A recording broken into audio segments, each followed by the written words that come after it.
यह सिर्फ एक हत्या की कहानी नहीं, बल्कि समाज का आईना है। क्या एक सूटकेस में बंद लाश सिर्फ एक कत्ल का राज हो सकती है, या उस सूटकेस के भीतर दफन थी एक महिला की पहचान, एक परिवार का सच और रिश्तों की सबसे काली कहानी। लातूर, महाराष्ट्र के इस केस में एक सूटकेस ने न सिर्फ एक कत्ल का राज खोला, बल्कि 175 औरतों की गुमशुदगी की फाइलें भी फिर से खोल दी। यह उस पुलिस टीम की कहानी है जिसने एक सड़ेगले शव को न्याय दिलाने के लिए सबूतों के एक छोटे से टुकड़े को एक पहेली की तरह सुलझाया। ट्रू क्राइम इंडिया में आपका स्वागत है। यहाँ हम सच्ची जुर्म की कहानियाँ लेकर आते हैं। हर कहानी में छिपा सच हम आपके सामने लाते हैं। तो वीडियो को लाइक करें, चैनल को सब्सक्राइब करें और दोस्तों के साथ शेयर करना न भूलें। यह कहानी शुरू होती है 24 अगस्त की एक सुबह से, जब लातूर, महाराष्ट्र के चकुरशेलगांव फाटा रोड पर वादवना गांव के किसान अपने खेतों की तरफ जा रहे थे। हवा में नमी और गर्मी थी, लेकिन एक अजीब सी दुर्गंध सब पर भारी पड़ रही थी। तिरु नदी पर बने पुल के पास उस दुर्गंध का स्रोत मिला, एक बड़ा गहरे रंग का ट्रॉली बैग। वह बैग नदी के किनारे फंसा हुआ था और उसे देखकर ऐसा लग रहा था कि वह यहाँ काफी दिनों से पड़ा था। किसी अनहोनी की आशंका के साथ किसानों ने तुरंत पुलिस को खबर दी। पुलिस की टीम मौके पर पहुंची और उस भारी भरकम बैग को बाहर निकाला। जब उन्होंने बैग खोला तो अंदर का नजारा दिल दहला देने वाला था। अंदर एक युवती का क्षतविक्षत सड़ागला शव भरा हुआ था। शरीर की पहचान कर पाना लगभग नामुमकिन था, लेकिन अंदाजा लगाया गया कि उसकी उम्र लगभग 25 साल होगी। शव को इस तरह सूटकेस में बंद करके फेंका गया था जैसे वह कोई सामान हो।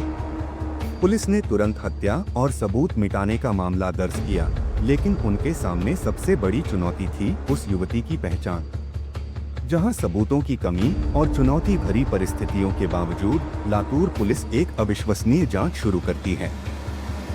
जब पुलिस को नदी से सूटकेस मिला, तब शव पूरी तरह से सड़ चुका था और उसकी पहचान कर पाना असंभव था। यह एक ऐसी पहेली थी जहां कोई सुराग नहीं था और बस एक ट्रॉली बैग, कुछ गहने और कपड़े ही एकमात्र भौतिक सबूत थे। पुलिस अधीक्षक अमोल तांबे के नेतृत्व में 5 अलग-अलग टीमों का गठन किया गया, जिनमें से हर टीम को एक विशेष काम सौंपा गया था। पहली टीम, इस टीम ने ट्रॉली बैग की सप्लाई चेन को ट्रैक करना शुरू किया। वे गुजरात और हरियाणा में स्थित बैग निर्माताओं तक पहुंचे, यह जानने के लिए कि यह बैग कहां और कब बिका था। दूसरी टीम मृतका के इनरवियर और आभूषणों पर ध्यान केंद्रित किया। वे इन सामानों के निर्माताओं और विक्रेताओं की तलाश में लग गए ताकि कोई सुराग मिल सके। तीसरी टीम, इस टीम ने महाराष्ट्र, कर्नाटक और गुजरात के सीमावर्ती जिलों से गुमशुदा महिलाओं के रिकॉर्ड खंगाले। उन्होंने पिछले 2 महीनों में दर्ज करीब 300 गुमशुदगी की रिपोर्ट और 70 अपहरण के मामलों की गहन जांच की। चौथी टीम, यह टीम आधुनिक तकनीक का उपयोग कर रही थी। उन्होंने सीसीटीवी फुटेज का विश्लेषण किया, सोशल मीडिया और मीडिया के माध्यम से जानकारी फैलाई और यहां तक कि मृतका का एक आर्टिफिशियल इंटेलिजेंस की मदद से संदिग्ध का स्केच भी तैयार किया गया ताकि उसकी पहचान हो सके। पांचवी टीम, यह टीम सबसे पुरानी लेकिन सबसे प्रभावी तकनीक पर काम कर रही थी, ह्यूमन इंटेलिजेंस यानी मानवीय सूत्रों से जानकारी इकट्ठा करना। पुलिस की अथक मेहनत तब रंग लाई जब उन्हें एक गुमशुदगी की रिपोर्ट मिली जो फरीदा के पति जियाउल हक ने दर्ज कराई थी। यह रिपोर्ट पुलिस के लिए एक बड़ा टर्निंग पॉइंट साबित हुई। जब पुलिस ने जियाउल हक से पूछताछ की तो उसे लगा कि वह अपनी पत्नी की गुमशुदगी की रिपोर्ट दर्ज कराकर पुलिस को गुमराह कर सकता है, लेकिन उसके जवाब टालमटोल वाले और असंगत थे। जब पुलिस ने उसे लगातार घेरे रखा और उसके बयानों में विरोधाभास पकड़े तो वह टूट गया। अंततः उसने अपना अपराध स्वीकार कर लिया और हत्या में शामिल अपने 4 साथियों के नाम भी बताए। इस तरह एक हाईटेक जांच के दौरान सबसे बड़ा सुराग एक सामान्य इंसान के झूठ और डर में छिपा हुआ था। लेकिन एक पति अपनी पत्नी के साथ ऐसा घिनौना काम क्यों करेगा? इस जघन्य अपराध के पीछे का मकसद एक पुरानी और विनाशकारी भावना थी, शक। पुलिस अधीक्षक अमोल तांबे ने खुलासा किया कि जियाउल हक को अपनी पत्नी फरीदा पर किसी पड़ोसी के साथ अवैध संबंध होने का शक था। इसी शक और गुस्से में आकर उसने अपनी पत्नी की हत्या की योजना बनाई। यह एक ऐसा क्षण था जब प्रेम और विश्वास का रिश्ता ईर्ष्या और नफरत की सबसे काली छाया में बदल गया। यह कहानी हमें दिखाती है कि कैसे रिश्तों में पनपा अविश्वास एक व्यक्ति को इतना उकसा सकता है कि वह अपनी ही जीवन साथी के खिलाफ इतना बड़ा अपराध कर बैठे। जब किसी की कहानी इतनी निर्मम और दर्दनाक तरीके से खत्म हो जाती है तो अक्सर उसकी पहचान बस पुलिस रिकॉर्ड में एक फाइल नंबर बनकर रह जाती है।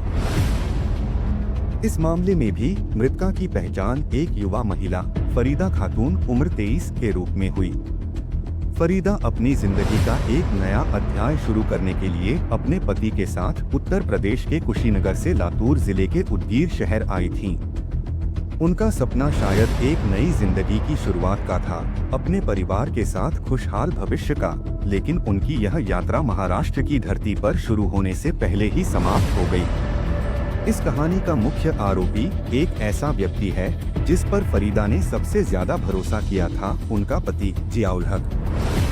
34 साल का जियाउल हक, जो एक शुगर फैक्ट्री में काम करता था, उत्तर प्रदेश के कुशीनगर से ताल्लुक रखता था। लेकिन जैसा कि पुलिस की जांच से पता चला, उसका नाम साजिद जारुल अंसारी भी था। यह शुरुआती विरोधाभास जांच अधिकारियों के लिए भी एक चुनौती था। बाद में यह स्पष्ट हुआ कि 5 अभियुक्तों में से एक साजिद जारुल अंसारी उम्र 19 था, जबकि मुख्य आरोपी जियाउल हक ही था, जिसने गुमशुदगी की शिकायत दर्ज कराई थी। जियाउल हक ने अकेले यह अपराध नहीं किया। उसने अपने 4 साथियों साजिद जारुल अंसारी उम्र 19, अरबाज जमलू अंसारी उम्र 19, साकिर इब्राहिम अंसारी 24 और आजम अली उर्फ गुड्डू 19 को भी इस जघन्य कृत्य में शामिल किया। ये सभी आरोपी भी उसी के गृह नगर कुशीनगर से थे। यह एक ऐसा सामूहिक अपराध था जिसे शक और नफरत की बुनियाद पर अंजाम दिया गया और जिसका मकसद सिर्फ एक जीवन को समाप्त करना नहीं, बल्कि सारे सबूतों को मिटा देना था। यह दिखाता है कि कैसे एक व्यक्ति का वहम और गुस्सा कई लोगों को अपराध के दलदल में घसीट सकता है और इस घटना को एक व्यक्तिगत त्रासदी से कहीं ज्यादा भयावह बना देता है। जियाउल हक और उसके साथियों ने जिस रात इस अपराध को अंजाम दिया, वह एक गहरी साजिश का हिस्सा थी। 15 अगस्त की रात उन्होंने कथित तौर पर फरीदा का गला घोंटा या तकिए से दम घोंटकर उसकी हत्या कर दी। यह सब उन्होंने इस तरह से किया कि किसी को कोई भनक तक न लगे। हत्या के बाद सबूत मिटाने की अगली कड़ी शुरू हुई। उन्होंने फरीदा के शव को एक ट्रॉली बैग में भरा और उसे ठिकाने लगाने के लिए निकल पड़े। उन्होंने एक ऑटो रिक्शा किराए पर लिया और लातूर के तिरु नदी पुल पर पहुंचे। यहां से उन्होंने सूटकेस को नदी में फेंक दिया। उनका सोचना था कि नदी के बहाव में शव और सूटकेस दोनों बह जाएंगे और कभी नहीं मिलेंगे और उनका अपराध हमेशा के लिए दफन हो जाएगा। उनका यह कदम न सिर्फ एक निर्मम हत्या को दिखाता है, बल्कि उस क्रूर मानसिकता को भी उजागर करता है जो एक इंसान के शव को सिर्फ एक सामान मानती है, जिसे आसानी से कहीं भी ठिकाने लगाया जा सकता है। नदी में शव को फेंकना, जैसे कि वह गुनाह को धो देगा, एक प्रतीकात्मक और मनोवैज्ञानिक प्रयास था जो उनकी हताशा और अपराध की गंभीरता को दर्शाता है। यह एक ऐसा कृत्य था जो प्रकृति और मानवता दोनों का अपमान था। हत्या का रहस्य सुलझने के बाद 5 आरोपियों को गिरफ्तार कर लिया गया और उन्हें 5 दिन की पुलिस हिरासत में भेज दिया गया।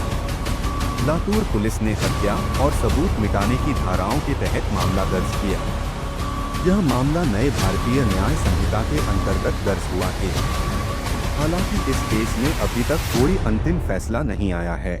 यह सिर्फ एक गिरफ्तारी की कहानी नहीं है, बल्कि उस लंबी कानूनी प्रक्रिया की शुरुआत है जहां हर तथ्य, हर सबूत और हर गवाह की बारीकी से जांच की जाएगी। इस केस के लिए एक फरीदा और जियाउल हक की यह कहानी सिर्फ 2 इंसानों की कहानी नहीं है। यह उन रिश्तों की कहानी है जहां शक का जहर मोहब्बत को तबाह कर देता है। यह उन समाजों का आईना है जहां एक झूठा आरोप एक पूरी जिंदगी को खत्म कर सकता है। जियाउल हक ने सोचा था कि सूटकेस में शव को बंद करके नदी में फेंक देने से उसका गुनाह हमेशा के लिए दफन हो जाएगा। लेकिन सच हमेशा किसी न किसी रूप में बाहर आ ही जाता है।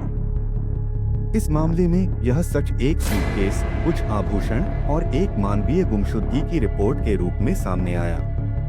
यह कहानी हमें कई सवाल छोड़ जाती है। क्या शक और गुस्से की आग इतनी तेज हो सकती है कि वह किसी इंसान की जान ले ले?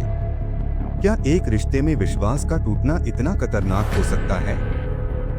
और सबसे महत्वपूर्ण, क्या हम समाज के रूप में उन महिलाओं को सुन रहे हैं जो घरेलू हिंसा और मानसिक प्रताड़ना का शिकार हैं? सच्ची अपराध कहानियां सिर्फ मनोरंजन नहीं होती, वे हमें हमारी सामाजिक संरचना की कमजोरियों और मानव स्वभाव के अंधेरे को समझने का अवसर देती हैं। अगर आपको यह कहानी पसंद आई तो इस वीडियो को लाइक करें, शेयर करें और ट्रू क्राइम इंडिया को सब्सक्राइब करना न भूलें।